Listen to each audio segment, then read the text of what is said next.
The racial integration of the NBA actually was preceded by 50 prior years of black basketball, and that's what the Black Fives era is, and that's what our foundation helps to celebrate and promote.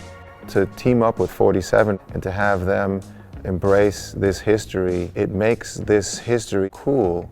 Being a company deeply rooted in sport heritage and understanding the importance of preserving history and sport, it's an honor for us as a sports lifestyle brand to be able to preserve the Black Fives era through apparel and headwear assortment.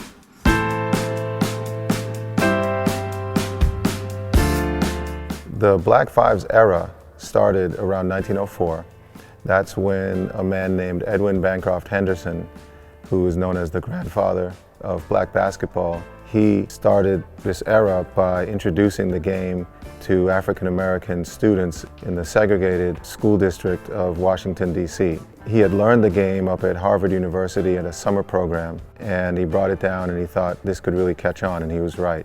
And it goes all the way up to 1950, which is when the first 3 black players were signed in the NBA. That was Earl Lloyd, Sweetwater Clifton, and Chuck Cooper. The rest is history. It opened the doors for black teams. It made everybody take note that black basketball talent was here to stay. But in a way, that also hid this history because there was no reason to look back.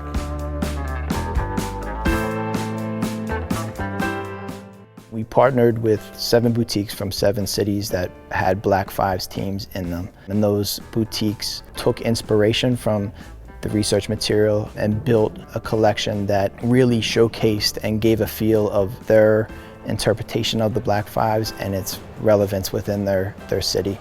I was super honored to be able to have the ability to work with such an honorable league and something so historic and nostalgic to sport. But when they gave me the opportunity to do the Harlem Wrens, it was like a no-brainer. It was amazing.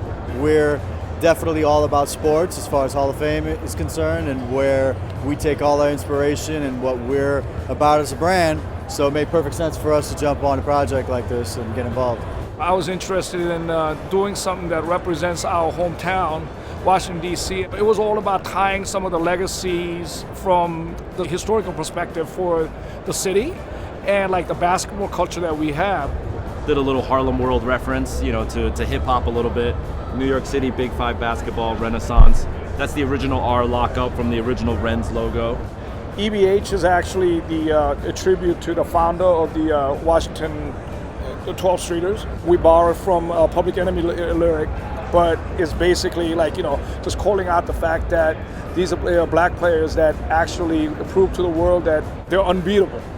All red satin jacket with the felt appliques of the Red Devil.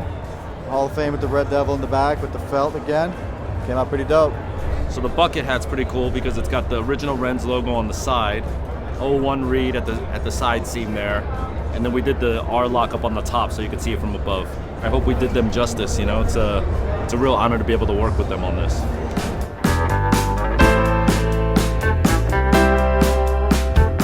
African Americans, who are now something like 80% in the NBA, were there at the beginning of the game. We were on the Mayflower, so to speak, for basketball. We were there at the beginning. So what that means is this responsibility for stewardship of the game also rests with us as much as with anybody else, because that's how the game remains beautiful.